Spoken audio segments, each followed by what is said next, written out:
Everything that is old is new again. Today we're going to talk about vintage. Whether you embroider or sew, there's some special tips and tricks to get the best embroidery or decorative stitches. Hi, I'm Hope Yoder with Embellish, manufactured by R&K Distributing.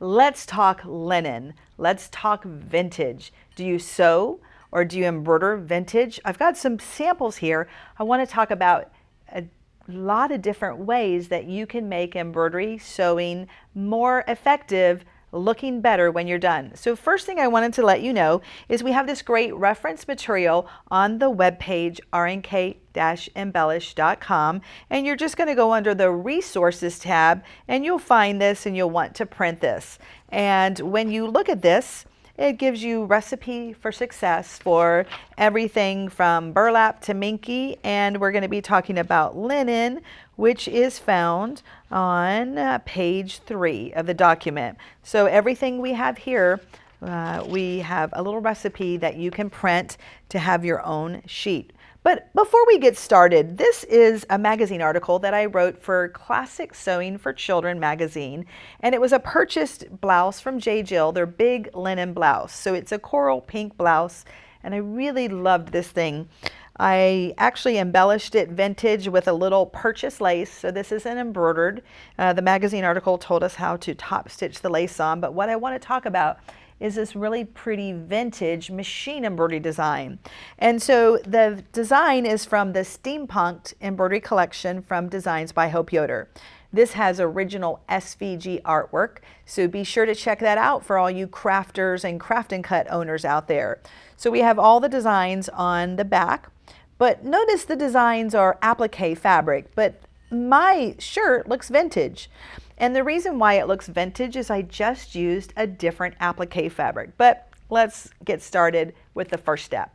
The first step would be deciding what designs you want. So steampunk, while you would never think of that as a vintage, airy, lacy design, it can be. So I need to know where I'm going to put the design. And that brings me to one of our beautiful projects that works with your embroidery software program. Instead of printing a template on paper, you can print it on Embellish sticky printable template. And it's inkjet friendly, so you're going to place this into your printer, and then you're going to print the design that you want. And so this is inside in little sheets, pre-cut. So I'm going to move that aside to show you another sample that we used a template on. Now this is a purchase blank. It is a bread cloth, and so if I hold that up and you can see it, it's made to put in a basket to wrap this way, but we used our beautiful matte thread on both of these samples. And the matte thread is over here on this beautiful cupcake turner because they look like sprinkles on a cupcake. 40 weight polyester, 40 weight, 100% polyester, beautiful matte threads that just give a vintage look to anything. So if you want to embroider vintage or you want to sew vintage, change your thread and automatically that's going to give you a vintage look like you see here. But the template, I notice how perfectly placed the design is in the center and in the corners of the bread cloth. And the reason for that, and by the way, this is our Roses and Arrows embroidery collection. Comes with a free pillow pattern. So those are the designs used there. And I've got another sample with our Pop Paisley embroidery design. Now this is a bread cloth I have yet to embroider. If I would stay home long enough, instead of going out and meeting everybody and doing the events that I love so much, I might have this bread cloth done, so maybe this summer. And so here's another blank bread cloth, and I have the printable template already on here. And we just took this design and rotated it 4 times. And the printable template is just really like a ginormous sticker. And instead of penning a paper, you can stick this and use this again and again and again, and you don't embroider through it. So when you hoop your design, before you start the embroidery, you're going to remove the template. So that kind of gives you an idea. If it's a wearable, like a shirt, then you can try the shirt on and just stick the template to it. Make sure you remove it before you embroider. Ask me how I know that. You can only imagine. All right, so back to this shirt. All right, you're going to print your template on the template sticky, place it where you want it, and then we're going to get ready to embroider it. Now, linen is beautiful. It's modern and vintage all at the same time, but sometimes it can be problematic because it's an open weave and it shifts and it's thin, and sometimes when you hold it up you can see through it. So the stabilizer that you're going to want to use for beautiful linen is going to be our Embellish Fusible Dissolvable Tearaway. Now, there's a video I really want you to watch if you've not already, and I'm not sure what we're going to name it, but it was the very first video, a springboard to tell you, why do we have so many stabilizers? Why is there a fusible and a non-fusible and a sticky and a topper? Be sure to watch that video so the rest of this makes sense. So if I can fuse my fabric, do it. And what I mean by that is linen is a beautiful fabric and it takes the heat of the iron with no problem. So I can easily fuse the linen fabric to the fusible dissolvable tearaway. So we do have a non-fusible version, and that would be a bad choice for this because stabilizer should do what its name implies. You shouldn't just think about putting something stiffer than the fabric underneath the fabric and think that the fabric was stabilized. That's a mouthful. So if I was going to sew on a sewing machine decorative stitches, vintage stitches, and because I heard over the years I just shove a piece of stabilizer underneath a limp piece of fabric and think that it's magically going to change the properties of the fabric, yeah, that's not going to happen.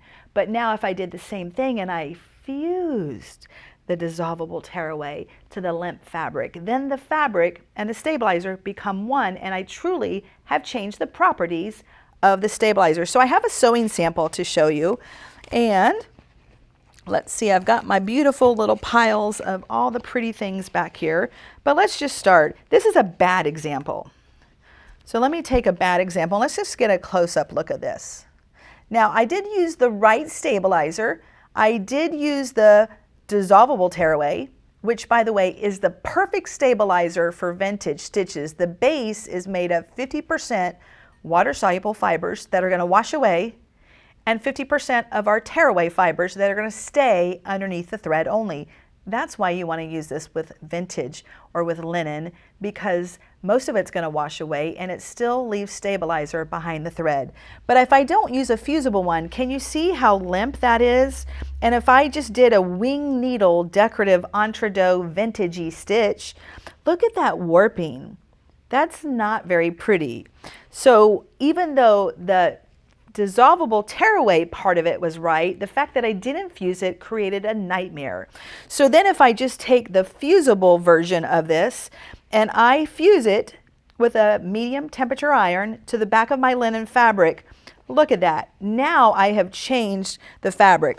So if you look at this compared to that, all right, you see that this is a hot mess. This is controlled. And so I've got my controlled piece and I did the same decorative stitches to fusible version of our dissolvable tearaway, and look how amazing that looks. So I could embellish, get it, my fabric before I cut out the sewing pattern. Now, I did make a little sample hiding underneath my beautiful clutter-free station. It's kind of like at home. The more pretties I have, the more I have to hunt for it. Hey, here's a motto for you. This would be great. I used to have an embroidery design that I put in my sewing room. Organized people are too lazy to look for it. Just a thought that popped in my head. But anyway, this is the same fabric, and the dissolvable tearaway is still flexible and soft, and yet it adds stability to the fabric. And so I took this same thing and then I just made a little mug rug, and I wove some cool thread over and under the holes with a tapestry needle. And what I wove over and under were 2 strands of our matte embroidery thread, 40 weight. And so just a big hand sewing needle, I just came up and under the holes to give it a striped effect. All right, so sewing or embroidery is the same thing. If you can fuse it, do it. So I fused the dissolvable tearaway behind the linen fabric with a medium temperature, and then I'm going to go ahead and hoop it. Now, are you worried about hoop burns? In the event that your fabric might get crushed or have a big crop circle or a hoop circle, and you may not want to hoop it, I have another solution for you. The dissolvable tearaway, we have a fusible and a non-fusible version. Half water soluble, half tearaway. But we have another secret weapon called sticky tearaway, and it's the same foundation as our dissolvable tearaway and our fusible dissolvable tearaway, but now it's sticky. So you've got a lot of options. If you watched our other videos, you know a topper is really going to make a huge difference. It's going to add a little bit of space between your thread and your linen fabric so the embroidery does not sink down underneath. And the choice for this is our Embellish Rinse Away Clear Topper. We have an Iron Away Clear Topper, but that stays behind the thread forever and a day, even after laundering. I want this linen to be nice and flexible when I wash it and drapeable, so I want the topper to completely wash away beneath the thread. So Embellish Rinse Away Clear Topper. I've talked to you about a lot of things, but I have a couple more inspiration pieces underneath. So let's get a real pretty picture of our steampunked vintage. So what I've done here, instead of cotton fabric that I quilt with, I used an English cotton netting, or you could use a nice soft tulle. So that gave us the vintage look. All right, and then I added a little lace at the top, and I've got this beautiful sample. But here's a sample, and this actually, all the directions for this pillow are found in this embroidery collection called Sip and Sew Tea Party. Now this is actually the curriculum for our past event called the Sip and Sew Tea Party, and what we did at this event is we made all these amazing sewing embellishment techniques. So here we have folded tucks, here we have pin tucks, and then we have some beautiful ribbon, silk ribbon work, Mexican folded tucks. This is actually an embroidery design, and on this CD you're going to get all of those different embroidery designs. So we just put that there. But what I want to show you is that technique with the wing needle to sew vintage. Let's get a close-up right here of this beautiful area. And what that is the same thing as what we just talked about. So guess what? I used the fusible dissolvable tearaway on this white thin cotton fabric.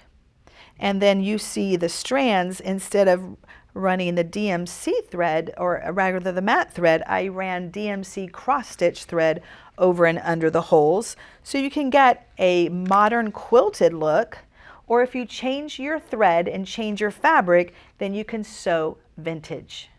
So that is pretty much, oh, I have one more inspiration here. Now who would think this? This is a really fun embroidery collection, and this is called Espadrille Fabric Couture. So I made the shoes. Well, I embroidered the fabric, or I embellished the fabric first. So I took cotton fabric and I embroidered it. And the direction for the shoes are in the soles that you purchase from Dritz. And so the design collection, we just took their pattern and we fashioned embroidery in the shape of their pattern to go around the toe and the heel. So this particular design, let's see, is right here on the back. And you can see we've just stitched it with black fabric, really cute, comfortable shoes. So Espadrille Fabric Couture. But check out those flowers. And so while that was the original one, what if you wanted to do a lightweight kitchen towel? And this, I don't know if I hold it up, if you can see the light through it. It's a very lightweight towel. And this is probably more of a decorator towel. I don't know if I would actually use this, but it would look beautiful. Now, on both ends, we have the embroidery perfectly placed because we use that giant sticker again, the Embellish Sticky Template. We did that, but this is actually the same embroidery from the Fabric Couture Espadrille, same flower, different color, different medium. So in this case, I would use, again, the fusible, dissolvable tearaway because half of it has gone away. And so If we can get a real good close-up of this, let me show you the back side of what this looks like. Notice you don't see any stabilizer in the open area. And that's because the fusible dissolvable tearaway is 50% water soluble and 50% tearaway. That means if there's no thread holding it down, it washes away, and the stabilizer stays only behind the thread. So fusible dissolvable tearaway, if you can fuse it, do it. Thank you very much.